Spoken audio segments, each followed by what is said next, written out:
Hello Internet, my name is Andrew Eder, and welcome to another episode of Film Editorials. I'm recording this video on December 18th, 2015, and there's only one movie I could possibly be reviewing today, and that's Star Wars Episode 7, The Force Awakens.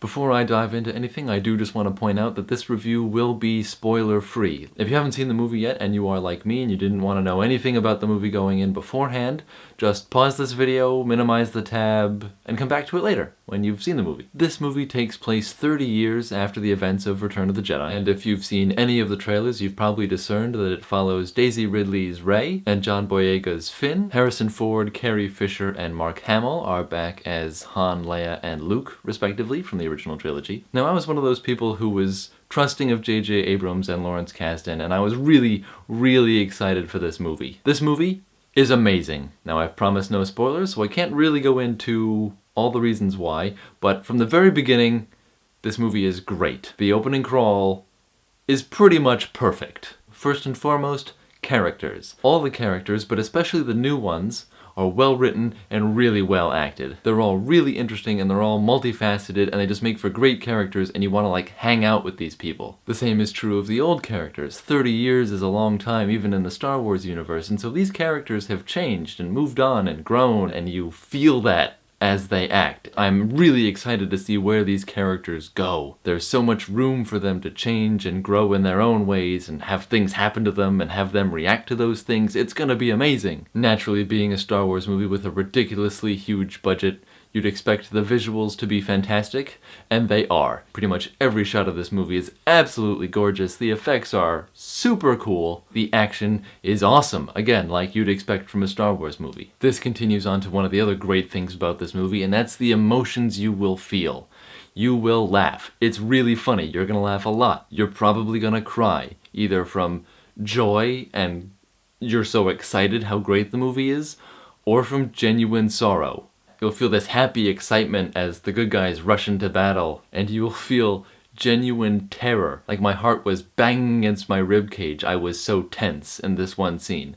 People who have seen the movie already probably know which scene I'm talking about. I love this movie. And the question therefore is this movie perfect? And the answer is no, it's not. One thing I was worried about going into this film was that it was going to be too similar to another plot or pieces of plots from other Star Wars films. And in a little bit, this movie does fall into that trap. The basic structure of this film is going to be recognizable even to casual fans of the series, but that's not a huge setback because a lot of it is new, and then the characters are new, and since they drive so much of the experience you're having, the basic 1, 2, 3 of the plot isn't overbearing. My second problem with this movie is related to timing. In most films, towards the third act, you're gonna get some kind of countdown to accelerate the characters and make sure they finish in time for the movie to end. In this film, when they talk about the time clock, it moves exceedingly slowly. 20 minutes of screen time is 5 minutes in the countdown. And that was such a large disparity that it was actually distracting.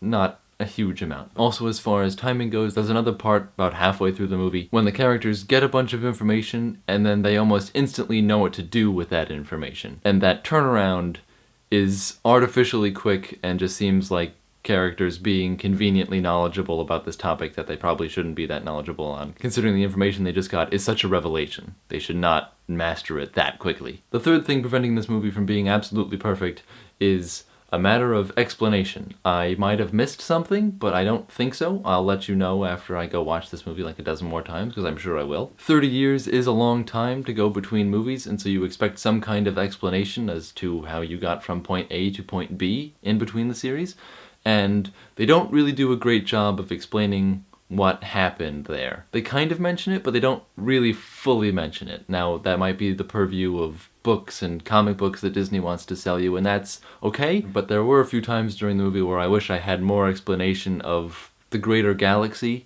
that we're seeing. How bad should we feel about X, Y, and Z, and where is this happening in relationship to that other thing? But there never really is an explanation of all that, and so I was confused at points. So, what's my final verdict on Star Wars The Force Awakens?